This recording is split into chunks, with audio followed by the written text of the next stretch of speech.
The distinguished writer, director and broadcaster Sir Jonathan Miller has died. He was 85.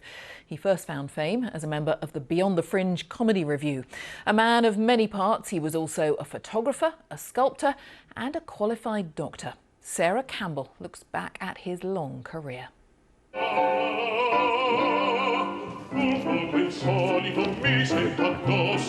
Jonathan Miller directing the opera Don Pasquale in Florence.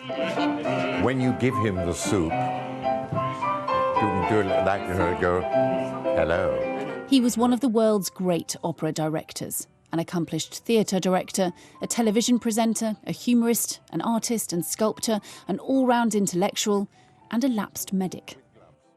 Perkins, sorry to drag you away from the fun, old boy. That's all right, sir. War's not going very well, you know. Oh, my God.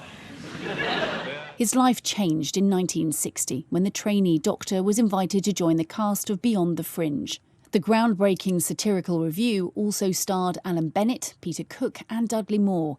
I want you to lay down your life. Yes, sir. We need a futile gesture at this stage. Its success was immense. It transferred from Edinburgh to London and then to New York.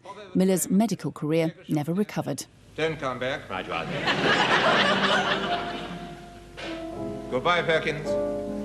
God, I wish I was going too. Goodbye, sir. Or is it au revoir? No, Perkins. Hold your tongue. I won't.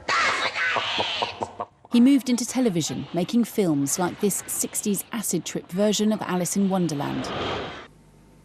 If you prick us, do we not bleed? Soon he was directing plays as well, including Laurence Olivier, no less, as Shakespeare's Shylock. And if you wrong us, shall we not revenge? If we are like you in the rest, we will resemble you in that. Blood vessels, heart and intestine, and bladder and lungs. He presented a medical series on television, The Body in Question, and said his training as a doctor helped his work with actors. I'd been taught to look for the small details by means of which the doctor infers what might be wrong, little tiny details of how people carry themselves, how they talk. These negligible details which you're trained to keep your eye open for were absolutely all that the theatre was about. Women abandon us, why should it hurt them if we deserve... Some of his operas stayed in the repertory for decades, though the critics sometimes sneered. The thin-skinned Miller took that badly, perversely claiming he was underappreciated in Britain. I get asked much less to do things now than I used to. I mean, in England, I don't get asked to do anything. Some indeed thought him too clever by half. His versatility made him a figure of fun. It didn't stop him, late in life, starting to make abstract sculptures out of metal. If you're here singing, I think you need to be a little bit more facing in that direction. He was an egotist who could be devastatingly rude. But he was also a superb educator and entertainer, playful, occasionally pretentious, rarely predictable.